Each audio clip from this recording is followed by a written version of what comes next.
बिस्मिल्लाहिर्रहमानिर्रहीम। मुअज़्ज़ज़ सामईन कराम, अस्सलामु अलैकुम वरहमतुल्लाहि वबरकातुहू। अज़ीज़ दोस्तों, आज की हमारी इस वीडियो में घरेलू झगड़ों के हल के लिए एक कुरानी वजीफ़ा लिए हाज़िर खिदमत हूँ। उम्मीद करता हूँ कि इंशाअल्लाह आप फैज़याब होंगे। घर का सुकून जिन चीज़ों से वाबस्ता है उनमें से एक झगड़े से बचना भी है।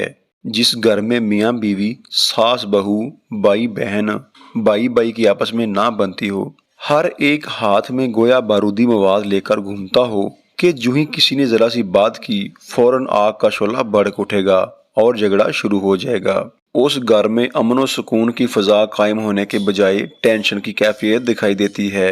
ऐसे हालात में बाज़ अफराद और ख़ास तौर पर ख़वातीन घर में अमन और सुकून की फ़ज़ा कायम करने के लिए और झगड़े ख़त्म करने के लिए कुछ आमलों और जादू टूने वालों के पास चले जाते हैं, जो कि कतई तौर पर दुरुस्त नहीं है। इब्ने अबी शैबा में हज़रत अली रज़ियल्लाहु तआला अन्हु से रवायत है कि जो किसी काहिन के पास गया और उसकी बातों पर यकीन किया तो वो इस दीन इस्लाम से बरी है जो अल्लाह ताला ने हज़रत मोहम्मद सल्लल्लाहु अलैहि वसल्लम पे नाज़िल फरमाया।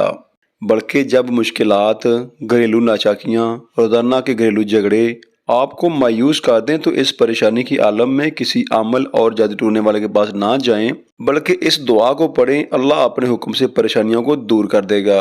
वक़ालुल हम्दुलिल्लाहिल्लज़ी अज़हबा अन्नल हज़ना इन्ना रब्बना लगफ़ूरुन शकूर। और कहेंगे सब खूबियाँ अल्लाह को जिसने हमारा गम दूर किया, बेशक हमारा रब बख्शने वाला, कदर फरमाने वाला है।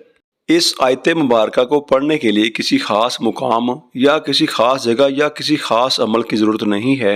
बस जब भी दिल में आए इसको पढ़ लें, इंशाअल्लाह ताला अल्लाह पाक आसानियाँ फरमाएगा।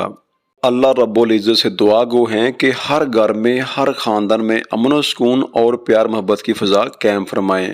दुआओं में याद रखिएगा। मिलते हैं एक और वीडियो में एक और अच्छे मैसेज के साथ। तब तक के लिए अपना और अपने प्यारों का बहुत सारा ख्याल रखिएगा। अल्लाह पाक आपका निगहबान रहे। अस्सलामु अलैकुम वरहमतुल्लाहि वबरकातुहू।